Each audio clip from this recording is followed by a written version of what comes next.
All right, so move on to the second segment. We're still going to be talking basketball. We're going to switch gears here from college basketball onto the NBA world. And in this next segment, I'll be discussing the problem and discussing what's wrong with the Miami Heat this NBA season. So, as a Miami Heat fan, it's been a frustrating season to watch this team of what they once were a season ago. Last season, this team was the number one seed in the Eastern Conference. They made it all the way to the Eastern Conference Finals, going head-to-head, toe-to-toe with the Boston Celtics.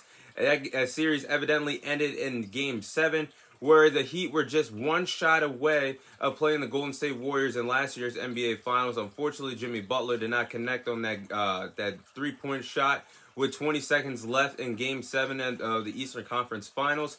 But this team has not looked the same since. This year, the turnaround has looked terrible.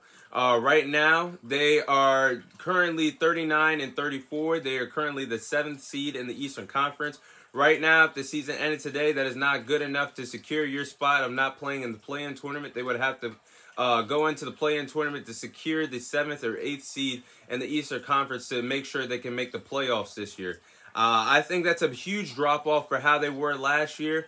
The Boston Celtics were right there in the Eastern Conference Finals. They haven't lost a step. They're still one of the best teams in the East. Meanwhile, this Miami Heat team, as the number one seed last year with home court advantage, has definitely not looked like the team that they had last year. The fire is not lit like it was last season. And I think half of the reason is this Miami Heat team, let's tell the truth about it. Other than trading for Jimmy Butler, they have groomed this team from young, talented stars, which there's no problem. A lot of these guys are undrafted talents that can shoot the basketball and play great defense. That is how Eric Spoelstra and Pat Riley have found their talent out there in South Beach in Miami, Florida. There's nothing wrong with that. If you wanted this team to take the next step, and if this team was going to take the next step, in order to do that, you had to go get a big name free agent during the summer or make a huge splash trading for a superstar. They failed to do that during this past summer during NBA free agency. Kevin Durant showed his expressions of going to the Miami Heat during the summer. Donovan Mitchell wanted to play alongside Bam Adebayo and Jimmy Butler. They could have went ahead and went all in on Bradley Beal before he signed that 5-year, $250 million deal with the Washington Wizards. They had the chance to get 3 different superstars who were generally interested in becoming a Miami Heat player for this upcoming season, and that did not happen during the summer. Then you fast forward moving into the NBA trade deadline a month or so ago, and they failed to make a splash before the trade deadline. You've seen this Miami Heat team is not where they're supposed to be in terms of competing with the best teams in the Eastern Conference with the likes of the Boston Celtics, the likes of the Milwaukee Bucks, the likes of the Philadelphia 76ers, the likes of the Cleveland Cavaliers. They're not up there with those elite teams right now in the Eastern Conference. And right before the trade deadline, when I thought, as a Miami Heat fan, Pat Riley would go out his way to make sure this team can get right back where they left off last year because they have the championship, they have the playoff experience with this roster. Pat Riley was sleeping during the trade deadline. There was no moves that were made. During the trade deadline, this Miami Heat team needed a power forward in the worst way. Yes, Kevin Love is a great addition, a great late season addition, I should say, but he's not the same Kevin Love he once was when he helped LeBron James and Kyrie Irving win the championship in 2016. The Miami Heat failed to get a power forward. They could have got Jay Crowder back in South Beach from Miami, Florida. The way how the Milwaukee Bucks acquired him from the Brooklyn Nets, it only took a few second-round picks. The Miami Heat could have did that. We don't really need the second-round picks right now for the future. John Collins, a power forward that the Atlanta Hawks have been flirting with the idea of trading him for years. You could have called up their organization and see what it took to get John Collins. You could have got Mo Bamba, who was literally flopped from Orlando to go to LA for just Patrick Beverley. It just frustrates me because this team is content with staying how they are, and that if the Miami Heat is gonna win another championship with this current roster, there needs to be more changes made to this roster. Another superstar needs to be added. More role players need to be added to this team. This organization is wasting the greatness of Jimmy Butler, who right now is one of the best two-way players in the NBA today. He shows you he could get it done on the offensive side of the ball, the defensive side of the ball. He shows you he's a clutch player in the playoffs when it matters most. He's showing ever since the All-Star break, ever since the All-Star break, he's been averaging 25 points per game, 6 rebounds, 5 assists, shooting the balls 60% from the field. And then Bam Adebayo, who's one of the best big men in the NBA today. He was the only All-Star selection for this Miami Heat team this NBA season.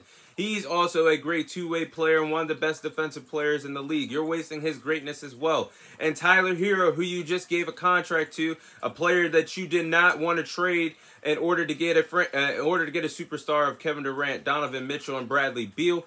Tyler Hero is proving that he is one of the best young scorers in the NBA today. Those three players all get a pass for what is going on with this Miami Heat team. All three of these players have given their all, and they should not be, in my opinion, they should not be shamed for what's going on with this Miami Heat team. Meanwhile, the role players for this Miami Heat team are not stepping up. Kyle Lowry is washed. Kyle Lowry is a point guard who is somehow, some way on an $80 million contract at this point in his career. I'm not taking anything from Kyle Lowry away. He is a former NBA champion. He will be a Hall of Famer one day. But he is washed. It's not there for him anymore. He fails to stay healthy as well. Duncan Robinson, another role player. He doesn't even get effective minutes at this point. Ever since he signed that fat contract for the Miami Heat, he has gone MIA. I don't even know if he's the boy genius. I don't even know if he's still the sharpshooter. I don't know what the heck happened to Duncan Robinson, but he's not the same. Max Strus, what are you doing? All three of these players I just named are currently averaging under 12 points per game this NBA season, and that is unacceptable for this Miami Heat organization.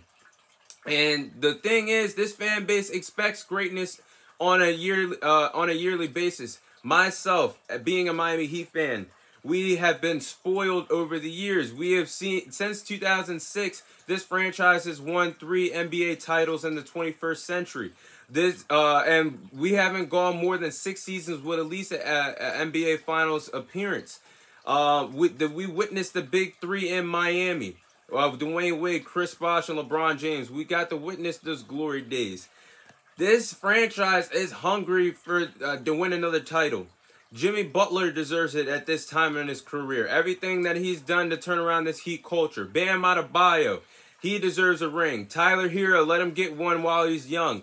This Miami Heat team is about to get to a window of now or never. It's okay if they don't go far this year, but next year, it's now or never. And you're going to have to go all in to get a franchise guy during the summer. If not, this team is just going to go into a rebuild, and they're literally going to build a team around Tyler Hero and Bam Adebayo. I can see it coming from a mile away. But that is the problem with the Miami Heat team. The role players have not been effective. They have not been great, and that is the reason why we are in this drop-off right now. Playoff expectations are very low for me. If we get in a 6 seed, we might be in trouble playing.